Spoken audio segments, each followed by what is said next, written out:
Hola, muy buenas a todos, bienvenidos a un nuevo episodio del podcast. Hoy tenemos con nosotros a Jimena Bermúdez, Full Stack Developer y presidenta de Python España. Así que nada, bienvenida y Vale. si quieres empezar presentándote un poquito para que así te conozca toda la gente. Vale, pues me llamo Jimena y soy la presidenta de Python España, que es algo así que suena muy rimbombante, pero ya veréis que no lo es tanto. Trabajo en York, trabajo ahora mismo sobre todo como backend developer usando Python, pero he estado años tanto trabajando en JavaScript como dando de clases de full stack. Vale, genial. Muy bien. Pues también está con nosotros Enric, como la semana pasada, que nos está acompañando en los podcasts. No sé si tú quieres decir algunas palabras antes de empezar. Bueno, ya me he presentado otras veces, Machine Learning Engineer y bueno, un poco tocando de todo. Y nada, a ver, Jimena, ¿qué nos puede contar? Porque bueno, como comentaba antes de grabar, que Python lo tocamos en nuestro sector, sobre todo los que estamos más en Machine Learning lo tocamos todos, así que nos interesa mucho conocer qué hace la comunidad de Python España. Y nada, adelante. Vale, pues creo que podemos empezar quizá con, creo yo, algo de lo más interesante y es que cuéntanos qué es esto de Python España. Ujú. Python España es una organización sin ánimo de lucro, funciona por asociación, todo funciona por asamblea y el objetivo principal es llevar Python pues, a todas las personas que se quieran acercar y sobre todo nos focalizamos mucho pues, en creación de eventos, apoyo de comunidades locales y estamos muy metidos con temas de diversidad e inclusión. Y Python de España al final cuelga de la PSF, que es la Python Software Foundation, que es la cabeza un poco de Python, que lleva el lenguaje y todo. Y luego en cada país que quiera organizarse suele haber una sede a nivel de país. Mayoritariamente son todas a nivel de país. Y aquí en España pues tenemos Python España. La PSF pues nos apoya pues económicamente muchas veces para montar los eventos, para temas pues de becar a gente, temas de hacer el support de los meetups que se montan en las comunidades locales. Y es una forma, pues bueno, de darnos autonomía a cada país, de trabajar de la manera que queramos, pero siempre desde el respaldo de la asociación principal. Muy bien. Y si nos puedes contar también un poco la historia, los números, o sea, cuándo empezó, más o menos cuánta gente sois ahora. Pues Python España llevará ya más de 10 años, 11, 12 años, sí. Lleva bastante la asociación montada en España. Al principio empezó, pues, como siempre, siendo poquita gente. Se montaba un evento grande, la PyConers, en Madrid, que no tiene nada que ver con los números de ahora. A lo largo de estos años ha ido creciendo mucho. Personas socias, no te sé decir exactamente el número, pero sí que superamos posiblemente el 100 y pico, estaremos cerca de las 200, algo así. Nada, para asociarse simplemente hace falta pagar una cuota una vez al año que va a la caja común y esa caja común apoya pues a todos los eventos locales. En cada comunidad que hay gente que quiera llevarlo, monta su meetup de Python, organizan sus eventos, tienen ponentes o traen ponentes de todas partes. Y también, bueno, por supuesto, tenemos comunidades tanto enfocadas en Python de forma más genérica como los PyData, que también reciben apoyo desde Python España. Y lo que es la conferencia principal que hacemos, que organizamos desde Python España, es la PyConest. Es una conferencia itinerante, es decir, que cada año se hace en un lugar de España. El año pasado fue en Granada, este año va a ser en Tenerife, en Canarias.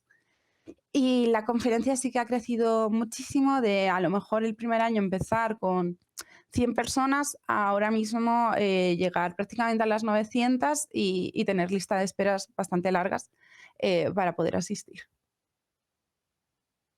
¿Y nos puedes comentar un poquito el PyConest para quien no sepa qué es el tipo de evento, en qué consiste, si cualquiera se puede presentar, qué tipo de perfiles se pueden encontrar, más que nada por si alguien está pensando ir a Tenerife este año, pues que sepa un poco qué es lo que puede encontrar allí, quizás si es una buena oportunidad de networking a nivel profesional?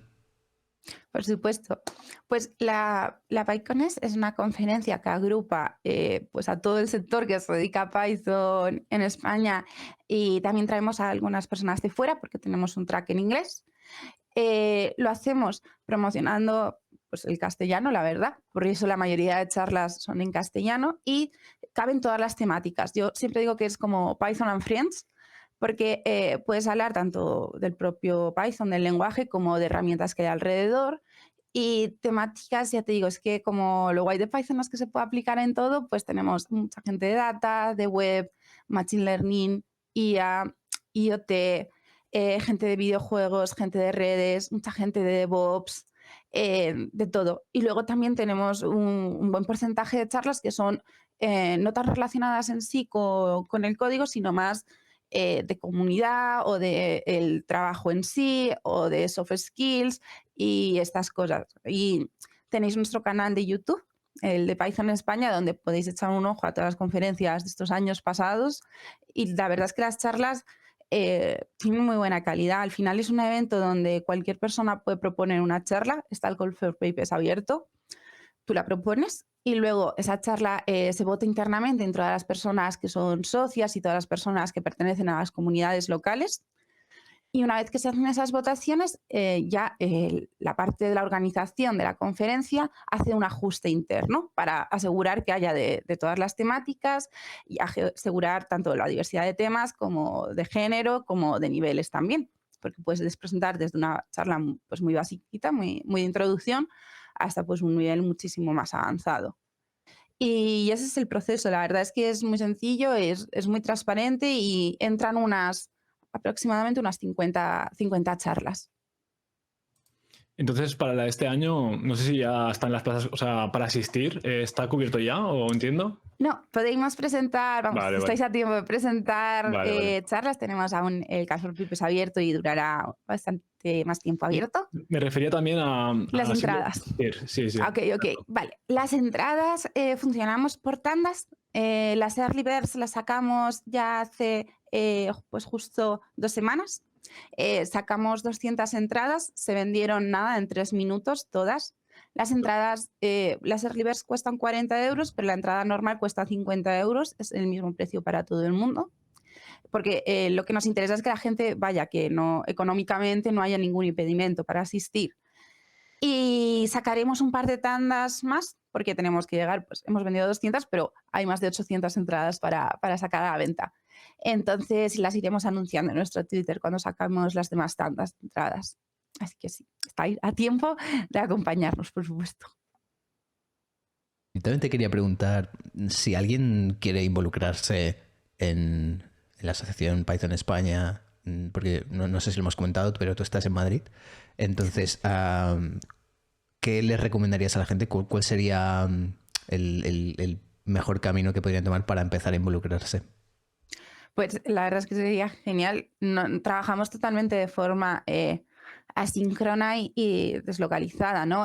La Junta, algunas personas estamos en Madrid, otras en Barcelona y otras en Sevilla. Entonces, todo el mundo es bienvenido.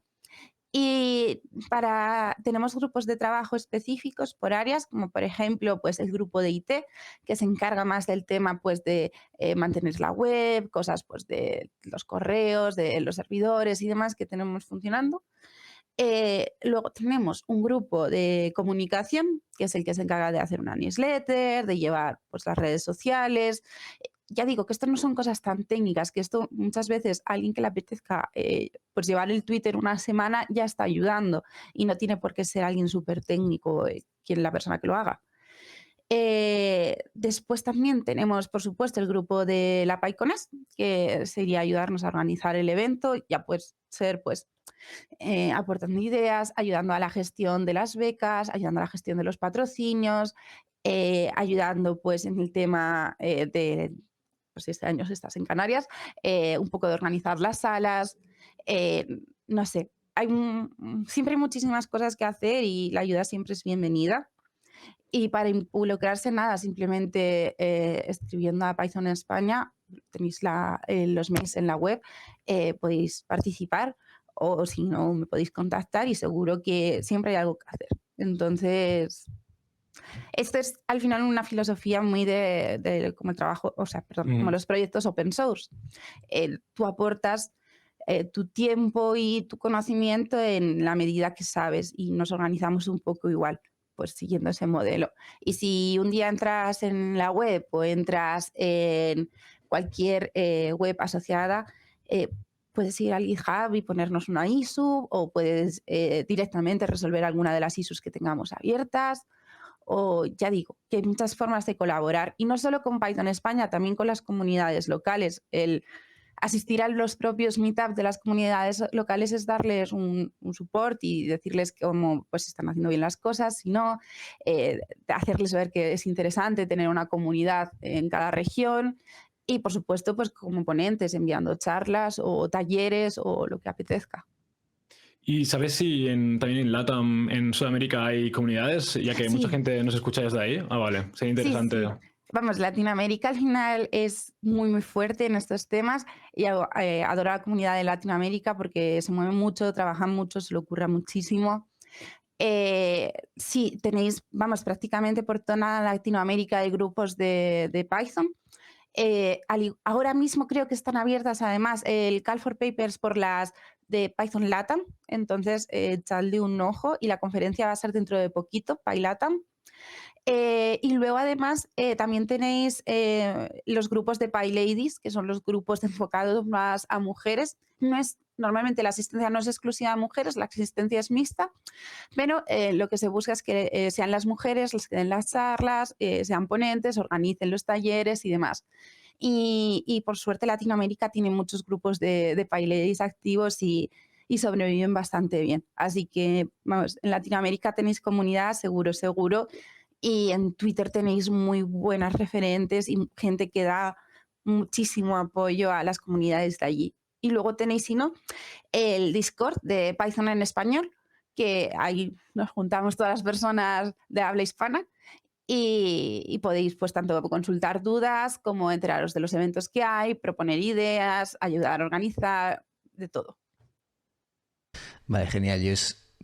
También estuve organizando un meetup hace unos años durante un tiempo, justo antes de la pandemia, que de hecho con la pandemia pues ya lo dejamos de hacer. Mm.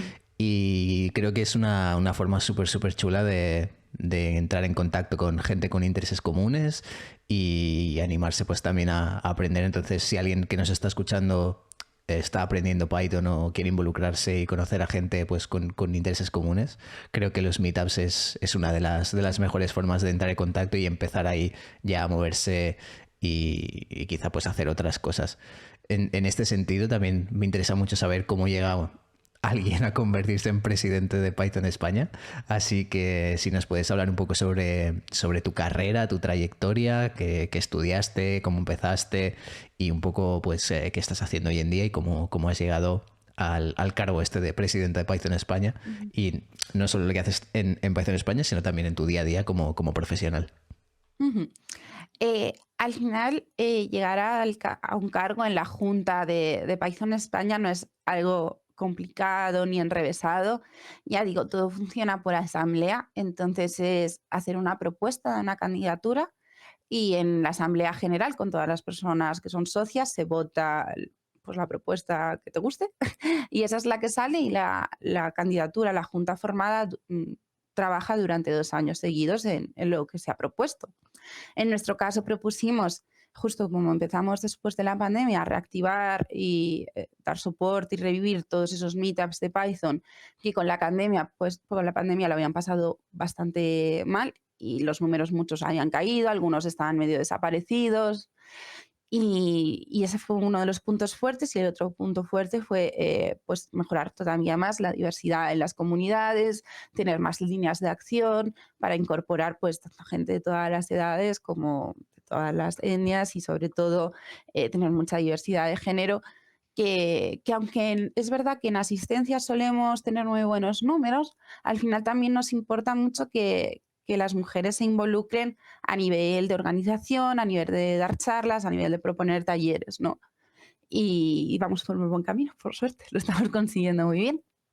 Pero no necesitas ser, vamos, tener una maestría en Python ni mucho menos.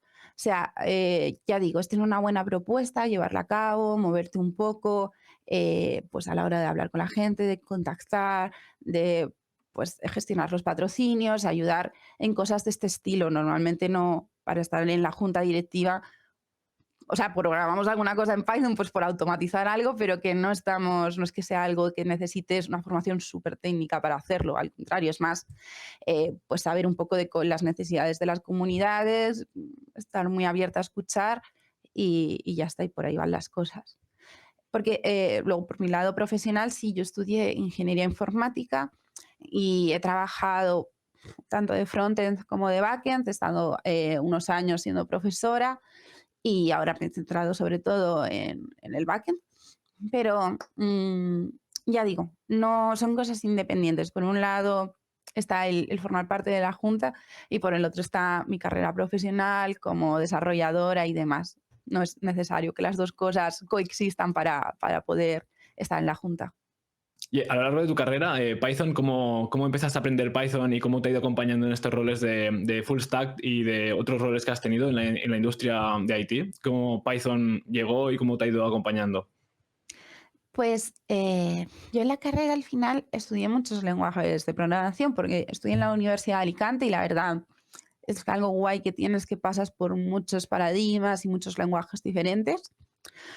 Pero claro, como la mayoría, pues sobre todo C, Java, lenguajes así, ¿no? Porque sobre todo hace 10 años pues no se estudiaba Python en la universidad. Y sí que en un punto pues hice alguna cosita pues para algún script, algo así que me parecía sencillo y me podía ayudar Python, pero sin ir mucho más allá. Cuando empecé a trabajar, yo empecé siendo frontend, pero en un punto me di cuenta que como que no había sido una decisión reflexionada por mi parte, como no, que no era lo que yo exactamente quería hacer, ¿no? Que sentía un poco que el hecho de ser mujer en una carrera tan masculinizada, pues me había empujado un poco a pues esa parte pues de diseño, de hacer más CSS, más HTML y pues un poquito de JavaScript, que esa era mi experiencia. Y no era lo que me gustaba. A mí se me daba mucho mejor el backend, lo entendía mejor, me gustaba mucho trabajar con bases de datos, trabajar en temas de cloud, todo esto. Y pues decidí pasarme. En ese momento era un poco cuando todas las startups estaban en auge y casi todo el mundo usaba Ruby o Python. Yo Python ya lo conocía un poco, me parecía un lenguaje pues fácil, muy agradable de aprender y tiré por ahí. Y luego tuve mucha suerte porque la verdad es que las comunidades locales, en mi caso, PyLadies Madrid y luego ya más adelante Python España, el resto de comunidades, siempre fueron muy acogedoras y era muy agradable ir a esos eventos, como que no te sentías fuera de lugar, era muy fácil conocer a gente, hacer networking, contabas tu experiencia, te contaban el resto de la suya y era muy fácil empatizar con la gente y eso al final pues me hizo quedarme. Ujú. Pues hablemos también un poco sobre el lenguaje. Al fin y al cabo, este es un canal dedicado a la programación y sobre todo también muy centrado en la inteligencia artificial. Y cualquiera que siga un poco el contenido que vamos haciendo, pues habrá visto que prácticamente todo, si no todo, está hecho con Python. Entonces, como comentabas que tienes experiencia con varios lenguajes, ¿cuál es tu opinión? ¿Cómo ves Python dentro del ecosistema de programación, sobre todo en inteligencia artificial, comparado con otros lenguajes? Y si crees que hay lugar para otros lenguajes, incluso hace poquito vimos que anunciaban, ¿no?, un nuevo lenguaje de programación, el Mojo, de la empresa Modular, que en principio pues promete muchas cosas. ¿Cómo ves tú el ecosistema actual? Vale. Es cierto que hay muchísimos lenguajes ahora mismo en el ecosistema, pero yo creo que una cosa que ha sido constante a lo largo de estos años es que Python se ha ido comiendo terreno. Y creo que la clave ha sido tanto el que sea un lenguaje tan flexible, que se haya usado para tantas cosas, ¿no? y lo fácil que es de aprender, porque es el lenguaje que más veo que se introduce bueno, junto a Node, tanto en bootcamps, en cursos o en las universidades también están siendo mucho más abiertas a enseñar Python ahora, sobre todo en títulos compuestos cuando no es la carrera de informática la principal, ¿no? La troncal. Entonces, eh, creo que hay bastantes personas profesionales en el sector que saben Python, utilizan Python, y eso es una cosa que empuja a las empresas, pues, a usar Python, porque tienes mucha más gente donde elegir, ¿no? Y luego, algo que también he visto es que, okey, sí que tenemos, algunas alternativas para las diferentes, áreas, pues, por ejemplo, en data también teníamos R, pero es verdad que creo que es un poco, o es mi sensación, que Python como que ya está muy asentado, es lo que se ha aprendido, es lo que la gente estudia, en lo que están basado muchas cosas y muchas herramientas están adaptadas, y creo que va a ser muy difícil que se le coma, mercado. Aún así, es cierto, ha salido Mojo y creo que está también basado en Python, entonces genial, y creo que eso es un poco la senda que hay que seguir, pues todo lo que sea cercano, lenguajes un poco cercanos, creo que tendrá buena acogida en la comunidad. Y yo la sensación que tengo al final es que ahora que está pegando tan fuerte la inteligencia artificial y data, por supuesto, que nunca ha dejado de pegar fuerte y demás, es que algo cómodo para las empresas es tener a tu equipo que todo el mundo sepa escribir, ¿no? En el mismo lenguaje. Entonces, si yo tengo la IA en Python y también puedo tener el equipo de data en Python y también puedo tener el equipo de web en Python, es algo que te facilita mucho las cosas y facilita también mucho dentro de los equipos, pues el poder pivotar a otra área, o no necesariamente pivotar y cambiar de equipo, sino el entendernos y el poder colaborar con las diferentes herramientas. Por eso creo que va a seguir siendo el lenguaje más fuerte en los años venideros en estas áreas. Pues sí, sí, o sea, cuantos menos tecnologías hay en el equipo, está claro que la gente puede un poco hacer más tareas, ¿no? No tienes tan fragmentado el equipo y está claro que mejora la productividad. Y entonces en Python, tú más personalmente, ¿para qué lo usas o para qué lo has usado mucho así profesionalmente? Y también para qué cosas prefieres usar otro lenguaje, ya sea por escalabilidad, por rendimiento, por seguridad, o sea, ¿para qué sí y para qué mejor otra cosa? Vale. Siempre me sacan cuando hablamos de Python el tema de los rendimientos, velocidades y demás. Pero yo creo que este fantasma de la performance que siempre nos sobrevuela, ¿no? Cuando estamos programando en proyectos, la verdad es que ahora mismo la performance de Python es muy buena, es bastante rápido, que es un lenguaje interpretado, todo lo que quieras. Evidentemente, cuanto a más bajo nivel, pues más rápido va a ser, pero creo que no es algo tan crítico en la mayoría de empresas y productos. O sea, si hablamos de las grandes compañías, pues podría entender que dijéramos, oye, es que es súper crítico porque tenemos miles y miles de peticiones y no podemos fallar.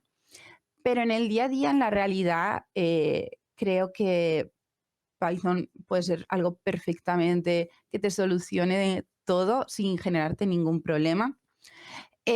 Además, también pienso que eso, que para nada estamos, o sea, ya estamos hablando de Python 3.10, no es lo mismo de hace unos años cuando se decían estas cosas que a lo mejor aún estábamos con la 2.7.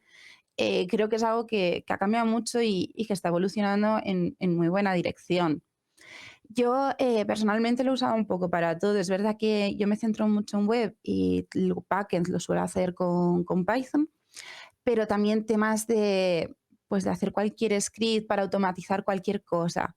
Todo el área de DevOps, de trabajar con herramientas de DevOps, con Python es mucho más sencillo. El tema de, por ejemplo, muchas veces cuando presento charlas, pues me gusta hacer otras cosas, pues a lo mejor más de Internet of Things y jugar pues, con cacharritos. Y Python te lo hace muy sencillo el acercamiento a esa área más próxima al hardware, ¿no? Si tengo que programar cualquier chip, un SP32, cualquier cosa, el poder hacerlo con MicroPython o CircuitPython, sigue siendo tan legible y tan asequible como lo es Python. Y ya estamos hablando de temas de, pues, de circuitería y control de señales y demás, que suelen ser cosas más complicadas. Entonces, ya digo, yo creo que esa facilidad que tiene de aprendizaje tiene que pesar más en la balanza y también la facilidad, ¿no? de escritura, de que es mucho más rápido escribir código en Python y cualquier tipo de algoritmo en Python, que a lo mejor hacerlo en lenguajes como C. Y al final siempre la velocidad fuera algo tan crítico, trabajaríamos en ensamblador y no lo hacemos porque necesitamos buscar ese balance, ¿no? Entre lo cómodo para las personas, que sea fácil, que sea asequible, y la velocidad. Y creo que Python está en ese punto. Y a nivel de seguridad pienso exactamente igual. Creo que no hay ningún gran agujero en Python. Creo que algo muy guay es que al ser lo mismo, un código que se mantiene pues, por los core developers, es open source, la gente puede colaborar, enseguida que sale algo se le pone un parche, según en PyPI ha salido alguna cosa, enseguida se ha reportado. Y que la realidad es esta, que la mayoría de empresas lo usan, que incluso en cosas más críticas como satélites y temas de aeroespacial se usa MicroPython para programar muchos nódulos, sí, nódulos. Y, y, y eso es un poco lo que pienso, que cada producto tendrá su cosa y su performance o sus necesidades que alcanzar, pero creo que siempre una opción buena es Python por todo lo que he dicho.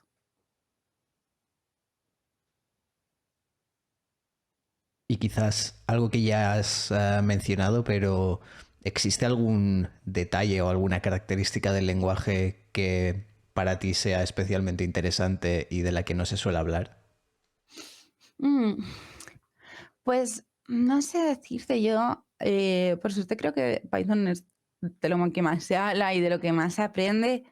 Yo creo que la característica quizás más interesante de la que no se puede hablar es lo que estoy diciendo, que es algo open source, que no lo lleva una empresa detrás, que esto lo lleva la PSF, lo lleva gente los board members, los core developers, y que todo el mundo puede participar de ello. Creo que eso es lo que lo hace tan potente, porque al final otros lenguajes en los que están detrás empresas, por ejemplo Java, ha estado muchos años medio estancado, que evidentemente sí ha tenido mucho mercado, se sigue usando mucho, pero hasta que la empresa no decide dar un paso hacia adelante o escuchar a la comunidad e implementar algo, pasa mucho tiempo. Y en Python no tengo la sensación de que sea algo así.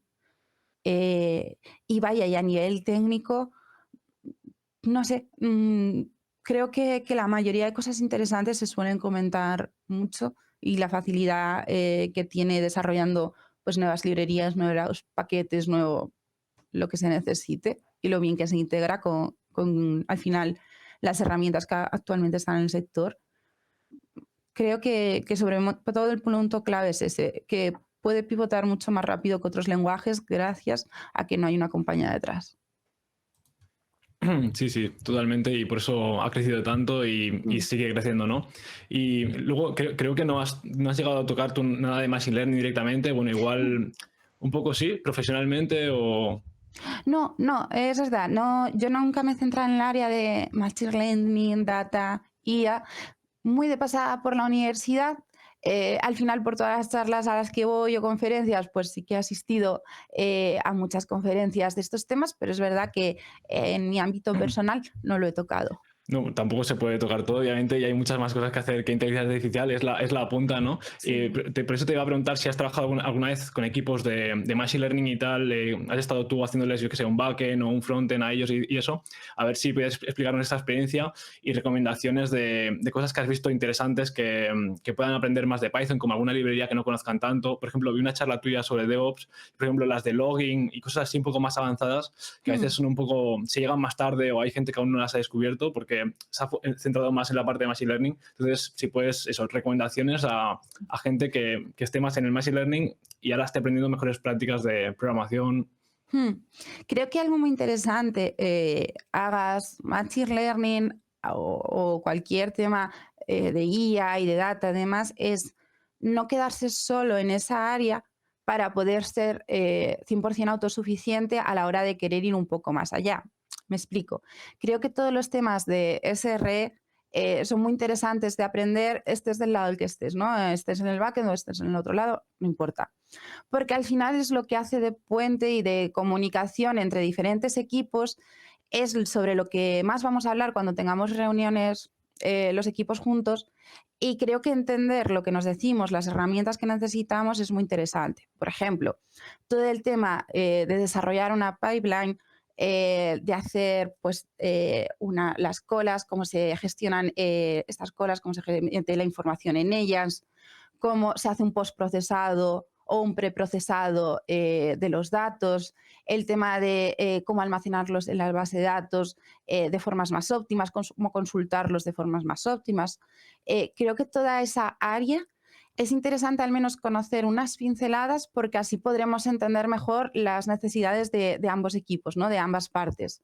Y creo que no está de más tocar estas cosas. Igual que pienso que todo el tema de cloud es muy interesante para cualquiera de las partes acercarse. Al final, yo he trabajado tanto al principio como en Google Cloud como con AWS. Y es verdad, la nube es súper grande. Azure también ahora mismo tiene muchísimo mercado y tiene una nube muy grande. Es difícil meterse, lo entiendo, porque sobre todo si llegas ahora y no has visto un poco el principio, hay muchísimas cosas, muchísimas herramientas, pero unas pinceladas a lo más básico, sobre todo a lo mejor de temas de orquestación, para decir, oye, ok, es que yo quiero optimizar este proceso que estoy haciendo, quiero saber cómo paralelizarlo y bueno, pues a lo mejor no hacerlo en código todo el tema de paralelización, sino a través de herramientas de orquestación, pues si usamos Step Function, si usamos Lambdas o si usamos cualquier otra herramienta. Igual que el tema de trabajar con buckets, y cosas así como las que ofrece pues, AW, bueno, todas las plataformas al final. Pues es interesante saber un poco pues cómo conectarnos a ellos, cómo volcar esos datos, cómo funcionan internamente, ¿no? Pues limitaciones de espacio o espacio barra coste. Creo que esos temas que están un poco entre medias de las dos áreas, al menos tener los conceptos, creo que es importante. Sobre todo para eso, para si vamos a entrar a una empresa, aunque yo solo me dedique al machine learning o solo a la IA o solo a lo que quiera, solo esté en un equipo, facilitar la comunicación con los demás y saber por qué no nos estamos entendiendo o ayudarnos a entendernos mejor o poder hacer una propuesta de herramientas que hagan de puente entre ambas áreas.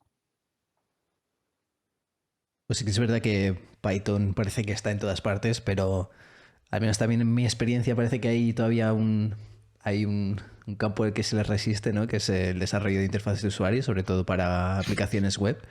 Y como tú pues también comentabas que tenías experiencia cuando empezaste como programadora más frontend, ¿crees que hay algo que Python pueda aportar ahí? ¿Crees que algún día llegaremos a poder hacer interfaces de usuario directamente en Python para la web?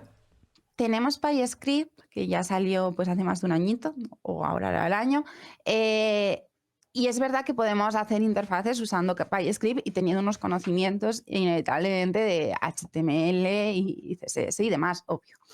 Pero no es tan potente para nada como JavaScript. Creo que es una forma pues de a una persona muy metida en Python que no tiene conocimientos de frontend, pues le podamos acercar esta área. Pero para nada creo que vaya a ser un terreno en el que nadie desbanque a JavaScript nunca o nunca en muchísimos años. Tenemos también motores de plantillas que nos facilitan un poco la vida si necesitamos implementar una interfaz desde el backend. Podemos usar Jinja, que funciona muy bien con Django, por ejemplo. Pero es lo que digo, al final los navegadores están hechos para soportar JavaScript muy bien. Todo el ecosistema de JavaScript también es un ecosistema que crece muchísimo, está en constante evolución, ya sea tanto por los frameworks como por las librerías, como por las diferentes formas de despliegue de C y CD que tiene asociadas todo el entorno de JavaScript. Además, tienen muy buena comunidad, muy buen apoyo con toda la parte de Node para poder hacer una aplicación completa. tienen herramientas como Vercel que están muy enfocadas y funcionan muy bien para, ya digo, para cualquier tema de despliegues, CICD, demás. Entonces, no creo que sea un campo en donde a ningún lenguaje le interese competir con JavaScript. Creo que JavaScript, pues, al igual que todos los lenguajes, pues irá mejorando, irá cambiando, va añadiendo cosas, muchas cosas que antes aportaban los frameworks, ahora son core del lenguaje. Lo mismo que pues con HTML o CSS, con CSS, pues muchas veces han usado preprocesadores o procesadores de CSS y ahora mismo muchas cosas de que las que se hacían con este tipo de herramientas las incorpora directamente CSS. Entonces, vaya, no creo que sea un área interesante para competir a ningún otro lenguaje. Creo que lo interesante en el entorno front es pues aportar herramientas que faciliten, librerías pues bueno, y dar soporte a los frameworks que ahora mismo existen. Y luego en el frontend está claro. Luego también en móvil hay alguna cosa que se puede hacer con Python, pero creo que no vale la pena mucho, Sí. no es muy practicable para aplicaciones serias. Pero luego sí que para el backend has hablado de Django y Flask. No sé si has usado también Fast API, que desde hace 3 o 4 años ha revolucionado mucho y solo se habla casi de Fast API. ¿Lo has usado también y cuál es tu opinión?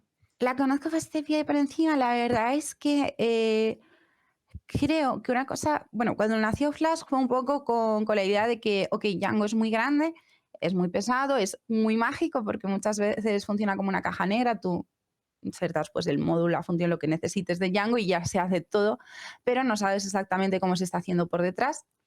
Me gustó mucho Flask porque salió un poco a eso, a resolver eso. No necesitas tener todo, absolutamente todo instalado. Tú te instalas pues tus cositas de Flask que necesites, lo montas con bastante facilidad y es verdad que pesa mucho menos y que al final pues también puedes construir muy deprisa y sin tanta magia, ¿no? Teniendo más control de lo que ocurre. Y creo que FastAPI aquí ha hecho algo muy guay porque, en mi opinión, Flask, aunque es bastante guay como framework para utilizar, es cierto que su documentación y temas de acercamiento a la comunidad pues no son los mejores. Al final, por ejemplo, muy de la mano de Flask está SQL Alchemy y trabajar con SQL Alchemy siempre es un poco dolor. La curva de aprendizaje no es tan sencilla, ¿no? Y creo que FastAPI cuando irrumpe un poco aquí, este fallo que tenía Flask lo soluciona porque está mucho más enfocado y trabaja sobre lo mismo, sobre hacer las cosas más ligeras, hacerlo también fácil, rápido y lo mismo, no ser una caja negra como estábamos acostumbradas a que fuera con Django, ¿no? Entonces, ahora mismo sé que Fast ha cogido mucho mercado. Veremos a futuro cómo evoluciona también, porque imagino que igual que salió Fast, habrá más frameworks que salgan intentando resolver pues, la misma problemática. Muy bien, pues vamos a ir ya cerrando el podcast. Un par de preguntitas. La primera, alguien que esté escuchando esto y obviamente entiendo que estará interesado en la programación, pero a lo mejor todavía no se ha animado a aprender o está dando sus primeros pasos. ¿Cómo le recomendarías a alguien un camino para ir aprendiendo? ¿Qué recursos crees que son más interesantes? ¿Proyectos en los que puedan empezar a trabajar? Eh, para mí, si estás empezando en Python, y me da igual que lo vayas a aplicar a cualquier área, es que me da igual, como si es DevOps, como si es seguridad, como si es juegos, me da igual, cualquier área. Necesitas aprender las bases de programación para poder hacerlo bien, para poder construir bien sobre ello. Entonces, yo siempre recomiendo, porque me parece el tutorial más sencillo de todos, más fácil, que abarca desde lo más básico hasta, bueno, tener unas nociones un poco más completas, es el tutorial de las Django Girls. Creo que está súper bien hecho, súper fácil de leer. Yo ese tutorial lo llevo a hacer con adolescentes de instituto que no tenían ninguna formación en programación y han podido seguirlo perfectamente. Porque puedes empezarlo también a cualquier nivel. Si ya sabes un poquito, no te hace falta saber otra vez o estudiar qué es una variable, qué es una función, porque son conceptos que lo tienes asentados, pues empezar directamente con su proyecto, que al final es construir un blog y te haces también no solo el backend del blog, también te haces el front con sus plantillas de Jinja, tienes el tema de la base de datos y al final haces el despliegue. Es un proyecto fácil. El tutorial, ya digo, está desde 0.0 hasta si ya sabes, tienes algún conocimiento o incluso has trabajado con otras herramientas, otros lenguajes y quieres introducirte. Y me parece el mejor tutorial, la verdad. Luego ya, por supuesto, hay muchos tutoriales, código mucho más avanzado. Si ya tienes unas nociones, si ya has hecho algunos proyectillos, creo que vale mucho la pena meterse en los propios tutoriales que tiene Python, la documentación de Python. Hay muchas cosas interesantes que se enseñan y se explican súper bien. Creo que también es muy interesante si te apetece de verdad meterte en todo el mundo Python, no quedarte solo en el lenguaje, sino también en la filosofía. Al final, pues conocer un poco lo que es un PEP, qué son los PEP, para qué se usan, conocer el... Ay, ahora no me va a salir el nombre, lo que es el core de Python, ¿no? Los principios de Python, de hacerlo todo simple, de hacerlo entendible, leer que complejo no es lo mismo que complicado, todos estos pasos que se conocen también cuando haces Python.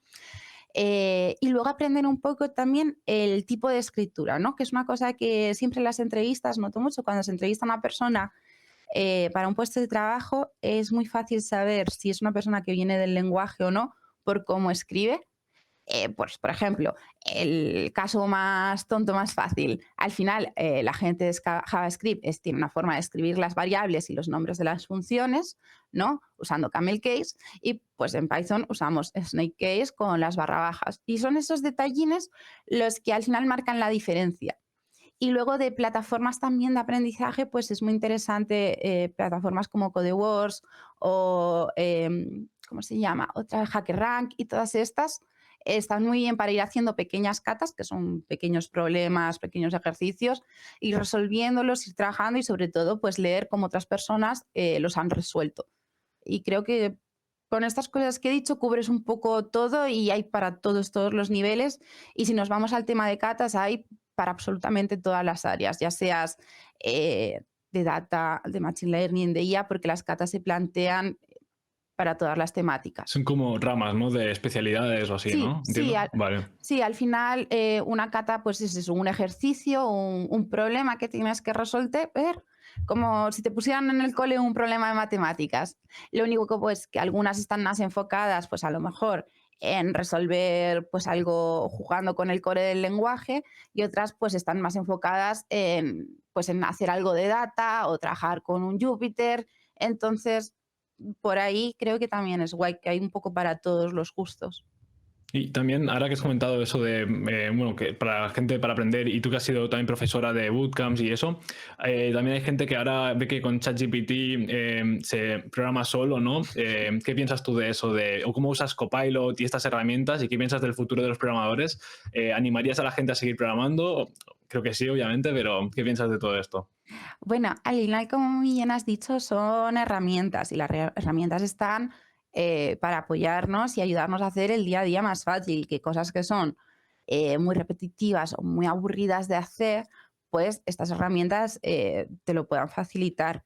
Pero al final la parte de programación no es solo escribir código. O sea, mm, la parte de pensar, de saber optimizar, de hacer, no sé, plantear un algoritmo interesante para hacer una integración, todo eso no nos lo quitan estas herramientas, nos pueden ayudar a hacerlo más fácil. Y creo que muchas veces está muy guay porque pues te pueden simplificar una documentación que a lo mejor no estás entendiendo mucho o conseguirte un ejemplo de algo que a lo mejor no estás entendiendo mucho. La cosa es que Copilot al final te acompaña en lo que estás haciendo y aprende lo que haces, entonces, pues ya digo, es como una muleta. Y ChatGPT le falta pulirse un poco, que creo que va en buena dirección y lo hará, por supuesto. Y tenemos que tener muy en cuenta, sobre todo ahora, que la información que nos ofrece es desde el año 2020, si no me equivoco. Y en tema de lenguajes de programación y todo lo que es programación en general, vaya, se evoluciona muy rápido y se pivota muy rápido. Entonces no hay que confiarse siempre porque podemos estar usando una solución pues ya antigua o no, que no sea la mejor o demás. Entonces, eso, como una muleta de apoyo es genial y es perfecto. Y luego siempre pues contrastando y aportando tu raciocinio. Eso es un poco lo que pienso y cómo creo que se debe utilizar y que no hay que tener miedo a nada de esto, vaya para nada, al contrario, si es que no, nos hace la vida más fácil, pero no nos va a quitar puestos de trabajo ni mucho menos. Bueno, pues muchas gracias. No sé si hay algún tema que nos hayamos dejado en el tintero que te gustaría tratar o si quieres meter algo de publicidad. Ahora es tu momento. No sé Nada, si tienes que promocionar alguna cosa. Feliz de invitaros a la PyConEx. Ya digo, es una conferencia súper abierta. A las personas que nos estéis escuchando, proponed charla.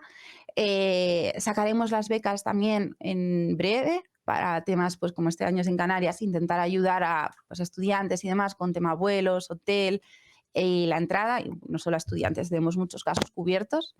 Y que ya digo que sobre todo probéis a acercaros a vuestras comunidades locales, a vuestros meetups locales, porque creo que vale la pena y lo mejor de la informática es hacerlo en compañía.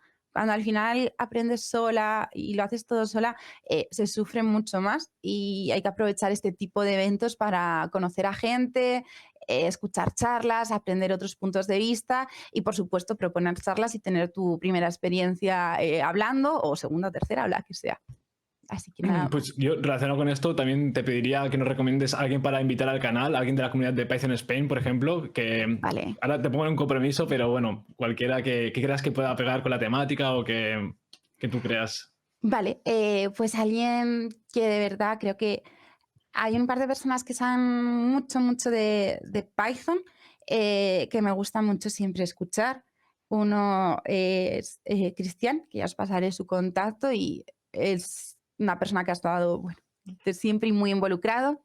Creo que también a las personas de Latinoamérica les encantará escuchar a Deni porque ella es absolutamente genial y está súper comprometida con todas las comunidades de Latinoamérica, igual que Cristian, porque al final, aunque esté en Europa, él es creo que de Chile, sí, y entonces también puede aportar muchísimo.